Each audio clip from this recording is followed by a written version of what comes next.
queridas alunas do terceirão do Colégio Objetivo. Aqui, professor Tiago, de História, Frente 1. E hoje nós vamos fazer as duas últimas aulas da nossa apostila 2, módulo 35 e módulo 36. No módulo 35, nós falaremos um pouco da expansão territorial dos Estados Unidos e também da Guerra de Secessão, já em comunhão trazendo a aula 36, que vai falar da expansão também do imperialismo americano em relação à América Latina. Então, uma coisa está ligada com a outra. Então, vamos entender, pessoal, daqui a pouco a gente vem para a lousa aqui, eu fiz uma divisão até sobre a expansão territorial dos Estados Unidos ali no mapa. Mas primeiro vamos entender o contexto. É importante voltarmos às guerras, à independência dos Estados Unidos, que aconteceu em 1776. Entender uma realidade e por que uma realidade mudou tanto, apenas aí em mais ou menos 25 anos, até o início ali do século XIX. Ao final da independência americana, após as guerras da independência, os Estados Unidos tinha pouquíssimas, possessões relacionadas a territórios que estavam longe de ser conquistados, que seriam os territórios para o oeste.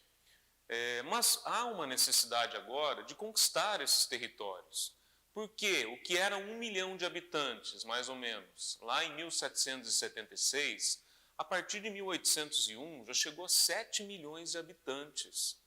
Por que isso ocorreu? E quais seriam aí o que eles teriam que fazer para, de certa forma, conseguir suprir as necessidades desses habitantes? Então, primeiro, a relação de por que esses habitantes vieram. O que aconteceu para que chegassem cada vez mais pessoas nos Estados Unidos? Lembrando que nós já temos uma divisão histórica, desde a época da colonização, de sul e de norte. Vocês lembram, O norte era mais livre, tinha já uma questão cultural mais de liberdade, onde não havia uma escravidão ferrenha como havia no sul.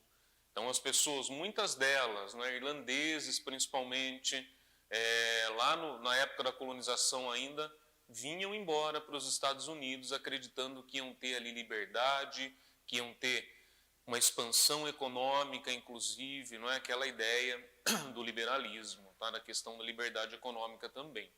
Então, muitos já vieram naquele momento e formaram uma cultura muito diferente do Sul, que era escravocrata, e isso não mudou após a independência americana. É isso que eu quero lembrar para vocês. Então, isso não mudou. Isso continuou do mesmo jeito. E após a independência americana, muitos europeus adentraram nos Estados Unidos, como, por exemplo, ingleses, que vieram em busca aí dessa nova terra, dessa nova maneira, de ver o mundo, aquela terra da liberdade.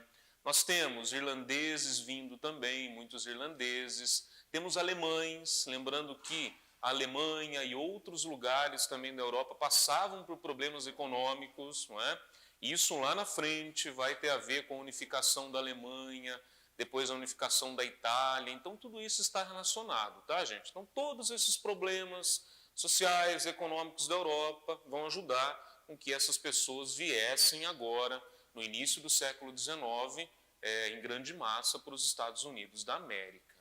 Então, nós temos os Estados Unidos no século XIX, um Estados Unidos que vai, na primeira metade do século XIX, se desenvolver na questão de habitantes e também de uma expansão territorial. Então, essa é a primeira metade do século XIX, de 1800 até mais ou menos ali 1850, um pouquinho mais.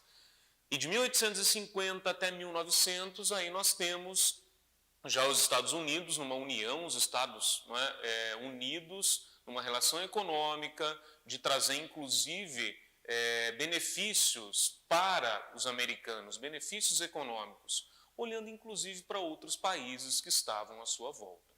Então nós temos motivações dessa expansão territorial americana. A primeira grande motivação é o crescimento demográfico, como eu já disse. Então, de 1 milhão, lá em 1776, em 1801, nós tínhamos mais de 7 milhões de habitantes já nos Estados Unidos. E precisava do quê, pessoal? Precisava de mais terra, precisava de mais terra para plantar, para poder alimentar essas pessoas, não é? Para poder desenvolver a pecuária. Então, tudo isso tinha a ver. Então, nós temos aqui fatores da expansão territorial. Imigração intensa, como eu já expliquei. Agora, eles precisavam de mais terras por causa dessa imigração intensa, tá? Aumento demográfico, não é? Então, a necessidade também de um aumento de uma produção agrícola. E isso vai culminar em 1848 com a descoberta do ouro na Califórnia. Então, muita gente vai para a Califórnia, não é? Vai para o oeste americano, vai para a Califórnia, que é lá do outro lado, lá do lado do Pacífico, para poder também buscar uma melhora de vida, não é? O dinheiro fácil, a descoberta fácil, a vida fácil, que muitos deles até falavam nesse sentido. Então, é importante entender como isso aconteceu, né? Os Estados Unidos não cresceu de uma hora para outra, então nós temos muitas relações com isso. Alguns lugares, alguns territórios foram comprados, outros territórios foram conquistados, então é importante entender isso. No início era aqui, não é? 13 colônias, nós tínhamos aqui o Atlântico, não é?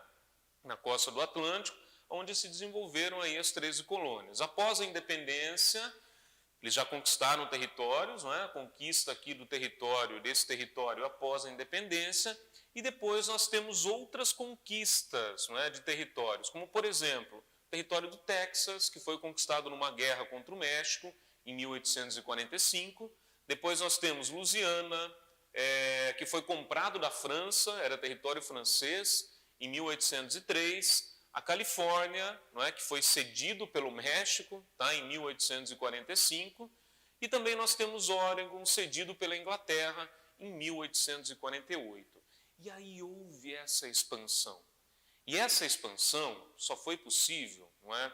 É claro que depende da questão da visão aí, mas só foi possível fazendo o quê? Esses territórios não eram habitados por ninguém, eram habitados por indígenas, não é? Os indígenas americanos.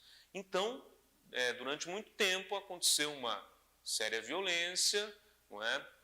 Que até hoje o governo americano não acaba colocando como um genocídio, mas, segundo alguns historiadores, não é? Como Benjamin Madeleine, um historiador americano, ele diz que houve um genocídio sim, milhares de índios foram assassinados ou foram levados, não é? Para outros lugares e ficaram lá.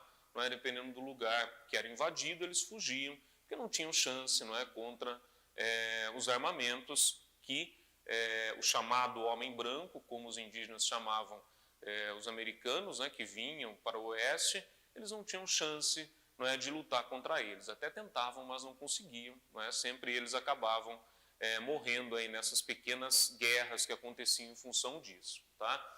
E aí nós temos ideias que vão surgindo. Então vejam, todas esses fatores da expansão, motivações da expansão, também têm ideias em relação a isso. Ideias que vão surgindo e vão crescendo, relacionadas até à religião, tá, pessoal? Então nós temos aqui a ideia do destino manifesto. O que seria esse destino manifesto? Que os americanos tinham que conquistar, eles eram os escolhidos por Deus para conquistar aqueles outros territórios, para levar, inclusive, a questão da civilização àqueles índios. Então, tinha toda essa relação também, tá, meio mistificada, de que eles eram os heróis e foram escolhidos por Deus para conquistarem aquelas terras. Não é? E isso vai fazer surgir uma doutrina de um presidente, chamado presidente James Monroe, não é? Que vai falar América para os americanos e vai inclusive apoiar a independência dos países da América Latina, da América Central principalmente. É claro, né, que essa frase a gente podia mudar um pouco, como está aí na apostila de vocês, e colocar América para os Estados Unidos, não é? Porque foi isso que aconteceu depois. Os Estados Unidos vai conseguir influenciar em muitas decisões, nas primeiras decisões daqueles países, o que a gente vai falar daqui a pouco. Consequências dessa expansão. Então nós temos aqui consequências da expansão, inclusive uma expansão aqui na Flórida, não é, que eu não falei, que foi aqui comprada da Espanha em 1819 também. Então essa expansão fez com que a demografia dos Estados Unidos crescesse muito. Olha, o que era 7 milhões em 1801 em 1860 está com 30 milhões de habitantes, muitos europeus entrando nos Estados Unidos ainda. Tudo isso também ajudou num contexto de disponibilidade de matéria-prima. O que era essa matéria-prima tão importante para o norte, gente, não para o sul, né, dos Estados Unidos? Então, o norte, lá dos Estados Unidos, a questão o quê? Nós podemos já dividir aqui, norte industrial, não é? E o sul americano, agrícola ainda, aquela questão agrícola muito presente aqui ainda. Tá? Então, essa matéria-prima vai propiciar um desenvolvimento da indústria para o norte. Tá? Então, a matéria-prima que foi encontrada no oeste americano e em outras regiões vai propiciar a expansão industrial americana. E os burgueses do norte é que vão se dar melhor com essa relação. Tá? Então, vão crescer, vão expandir ali o seu comércio interno, né, e até o comércio externo em relação à sua industrialização. E, como eu já falei, o massacre e confinamento aí dos indígenas.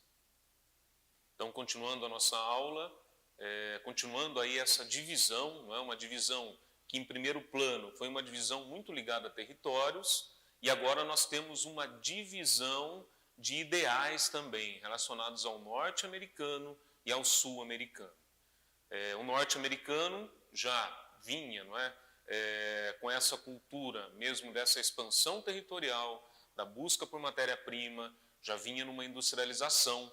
E o sul-americano era ainda muito atrasado nessas relações, altamente escravocrata, não mudou quase nada dessa relação econômica do sul em relação à colonização. Ainda eram aqueles estados fechados ali naquele sentido agropecuário, escravocrata, não é? Também vendiam, não é?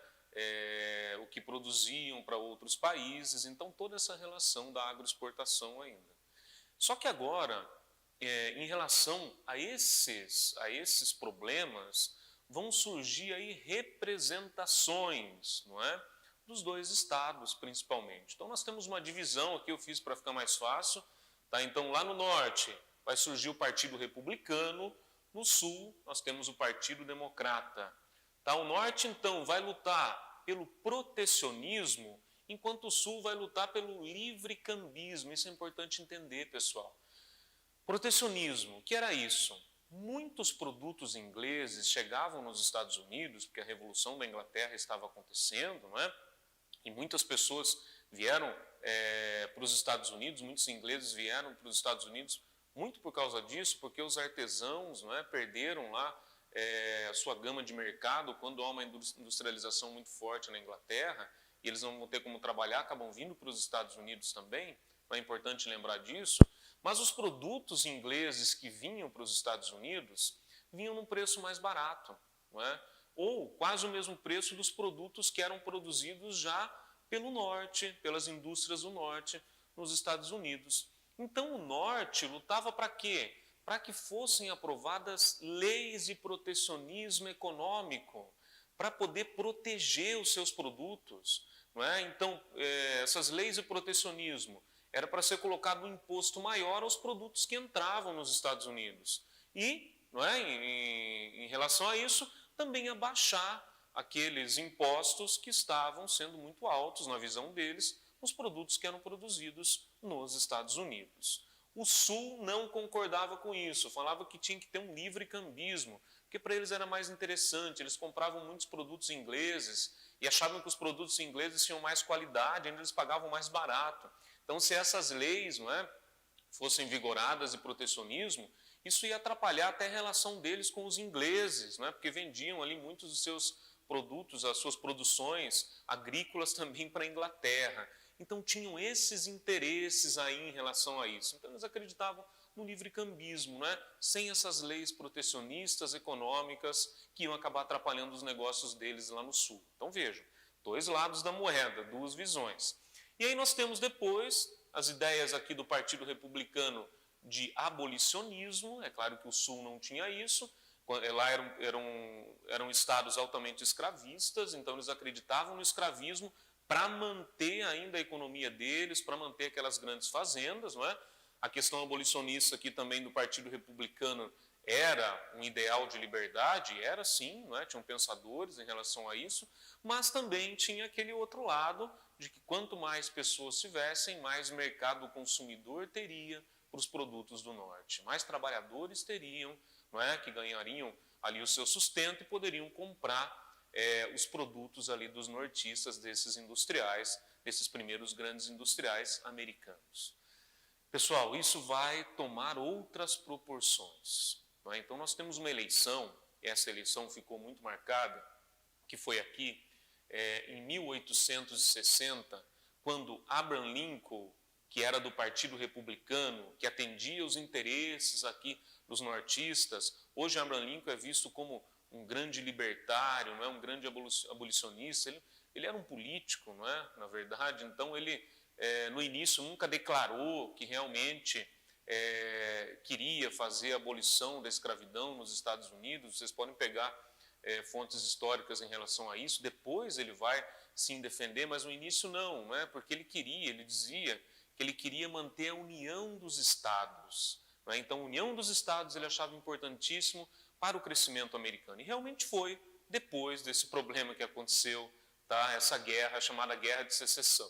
Então, em 1860, Abraham Lincoln vai ganhar a eleição e a causa imediata do início dessa guerra tem a ver com a vitória de Abraham Lincoln na eleição.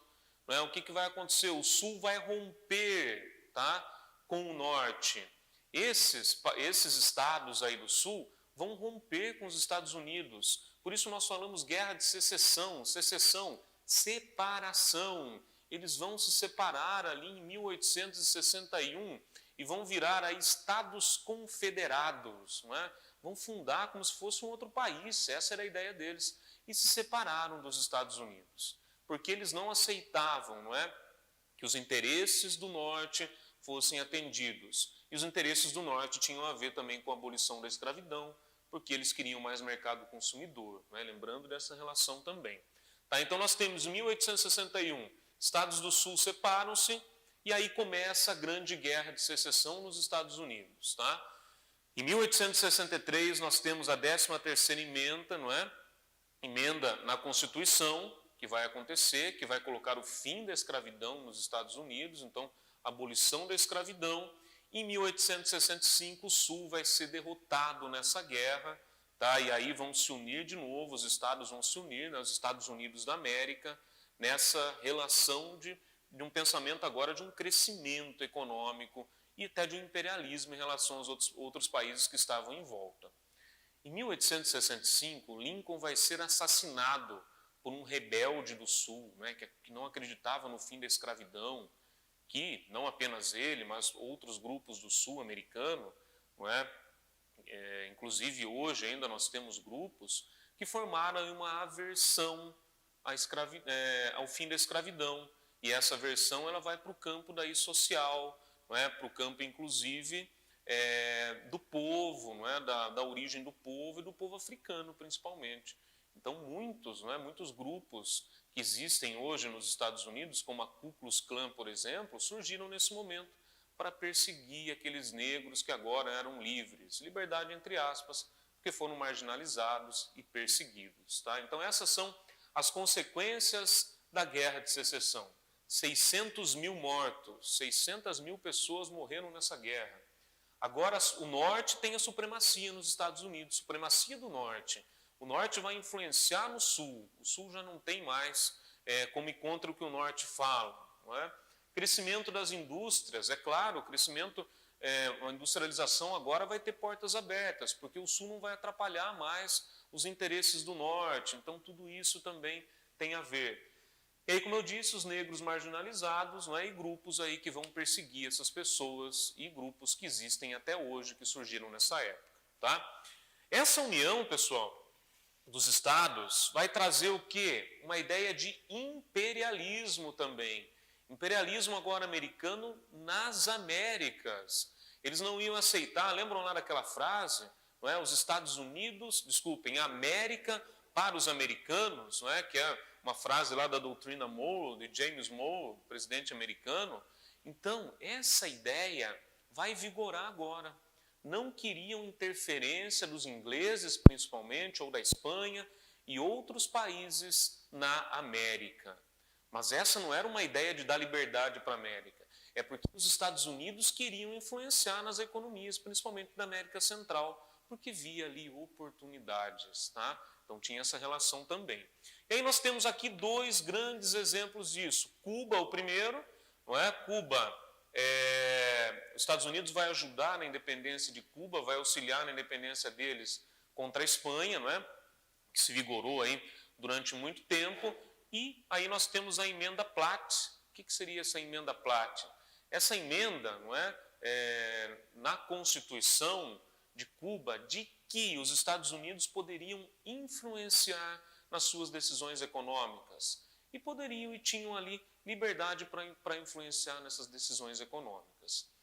Então, por isso que a gente tem que tomar cuidado, não é? Quando Cuba lá vai para o lado da União Soviética durante a Guerra Fria, outro contexto, claro que é, mas porque também tinha aversão com os americanos, não é, que influenciavam na sua economia desde sempre. Tá? Então, os Estados Unidos, de certa forma, não apenas influenciava, mas ditava as regras econômicas em Cuba, antes até da Guerra Fria, que é assunto mais à frente. E aí nós temos também outro grande exemplo, que é Porto Rico, não é, que vai virar colônia dos Estados Unidos. Tá? O Canal do Panamá também, nesse momento, não é passado para as mãos ali dos Estados Unidos, que era uma importante via de saída ali dos produtos americanos. Tá, pessoal?